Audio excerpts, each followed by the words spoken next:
Olá, pessoal! Sejam muito bem-vindos a esta análise visual. Hoje, a gente vai explorar de perto como um conjunto antigo e até meio inacessível de leis se encaixa perfeitamente na teologia cristã fundamental. É simplesmente fascinante observar como toda aquela estrutura de sacrifícios descrita no livro de Levítico funciona, na verdade, como uma planta arquitetônica para algo muito maior. E olha, mapear visualmente essas conexões torna essa evolução de ideias incrivelmente clara. Vamos dar uma olhada nisso.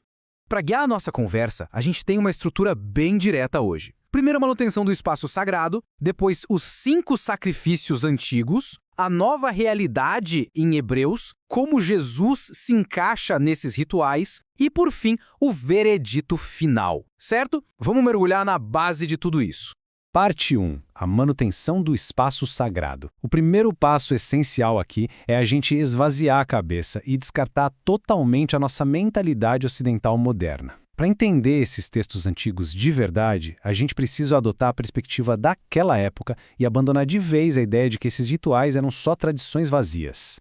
E isso nos leva a uma pergunta fundamental. Como as mentes antigas de Israel realmente enxergavam o ato do sacrifício? Hoje em dia, é muito comum a gente presumir que esses rituais eram apenas atos de crueldade contra animais ou uma tentativa de barganhar com uma divindade irada. Mas, os textos indicam algo completamente diferente e, na verdade, muito mais sistemático. A própria definição do sistema de sacrifício já muda tudo. Na prática, ele era um sistema super complexo focado em manutenção de relacionamento. A premissa bíblica é que Deus habitava fisicamente bem ali, no meio do acampamento, lá no tabernáculo. O problema é que se o povo acumulasse impureza moral ou ritual, essa presença divina iria embora. Então o sacrifício era a ferramenta essencial para purificar esse espaço sagrado e restaurar a comunhão entre o divino e o humano. Parte 2. Os 5 sacrifícios antigos. Com essa ideia de purificação em mente, a gente pode avançar para a mecânica da coisa. Como isso funcionava na prática? É o que a gente vê nos primeiros 7 capítulos de Levítico, onde os rituais são divididos em categorias bem distintas. E aqui está o escopo dessa planta arquitetônica antiga. Temos o holocausto, a oferta de cereais, o sacrifício de comunhão, a oferta pelo pecado e, por fim, a oferta pela culpa. E o detalhe mais brilhante dessa estrutura é que não era uma regra geral para tudo, não. Cada um desses 5 sacrifícios tinha funções psicológicas, sociais e teológicas altamente específicas para manter a comunidade funcionando em perfeita harmonia.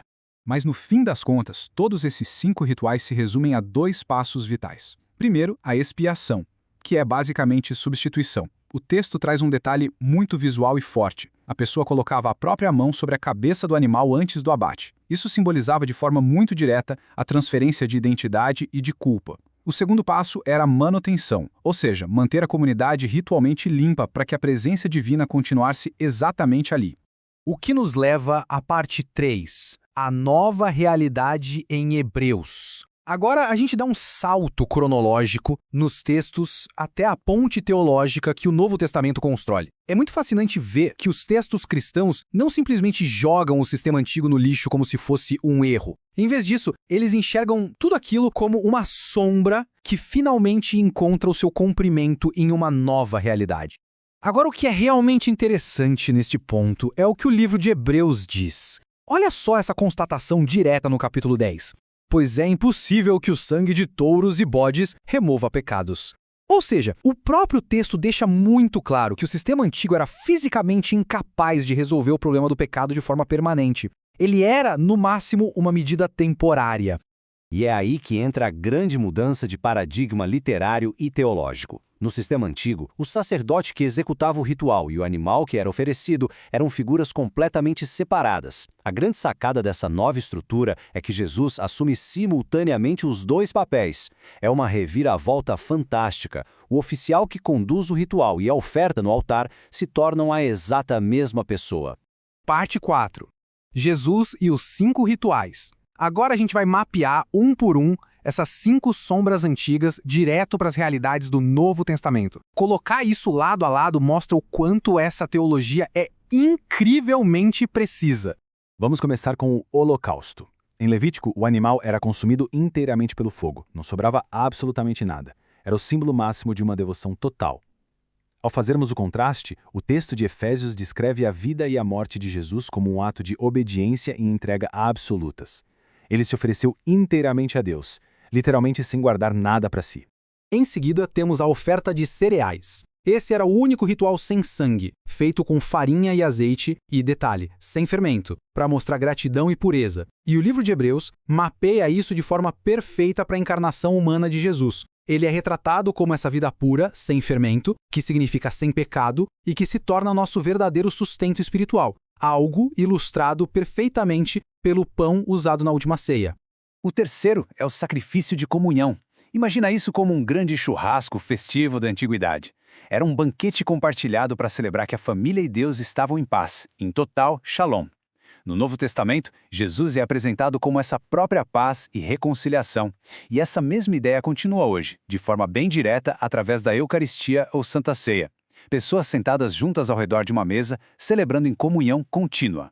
O quarto ritual é a oferta pelo pecado. Lá atrás, o sangue era borrifado como uma espécie de detergente espiritual para limpar a sujeira moral do santuário. E isso ilustra brilhantemente a ponte feita no capítulo 9 de Hebreus. O texto diz que Jesus entra no santuário celestial e não em uma tenda de pedra com o seu próprio sangue. Esse sangue passa a atuar como detergente definitivo para purificar a própria consciência humana.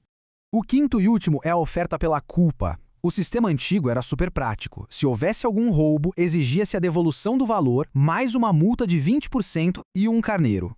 Isso consertava o estrago horizontal com a pessoa e o vertical com Deus. O Novo Testamento eleva isso para uma escala cósmica. Ele usa termos comerciais de resgate. Como lemos em Colossenses 2, a humanidade tinha uma dívida absolutamente impagável, que foi totalmente cancelada e pregada na cruz. O que nos traz a parte 5, o veredito final e definitivo. Depois de mapear os 5 rituais, a gente vai ver qual é o argumento de encerramento do autor de Hebreus sobre a eficácia de cada um desses dois sistemas. A analogia financeira que o texto traz é sensacional. Pensa bem, o sistema antigo exigia sacrifícios diários, todo santo ano. Isso provava que ele era intencionalmente incompleto. É como se a gente tivesse uma dívida gigante e conseguisse pagar só os juros todo dia, sem nunca quitar o valor principal. Já o novo sistema é o cancelamento total da dívida. A conta foi zerada. E isso acaba de vez com a necessidade daquela estrutura levítica inteira. O texto destaca que esse novo sacrifício tem 2 características imbatíveis que o tornam superior. Primeiro, foi voluntário. Um animal nunca escolheu ir para o altar, mas os textos mostram que Jesus se entregou por amor de forma voluntária. Segundo, é único e definitivo. É um ato de valor infinito que simplesmente não precisa e nem tem como ser repetido. Então, o ponto crucial está aqui neste verso de Hebreus. Mas este sacerdote, tendo oferecido para sempre um único sacrifício pelos pecados, assentou-se à direita de Deus. Presta muita atenção na ação descrita bem no final dessa frase. Assentou-se. Sabe, na cultura do tabernáculo antigo, simplesmente não existiam cadeiras. Os sacerdotes nunca se sentavam, porque o trabalho de limpeza literalmente nunca acabava. Então, um sacerdote que finalmente se senta significa uma única coisa: a obra está total e completamente terminada. Como esse símbolo antigo de um sacerdote sentado pode mudar a nossa visão sobre fé, dívida e reconciliação hoje? Quando a gente entende essas sombras do passado, a narrativa bíblica ganha uma profundidade absurda. Fica o convite para a gente continuar refletindo sobre o impacto maravilhoso de saber que a obra já está totalmente concluída. Muito obrigado por acompanhar e até a próxima!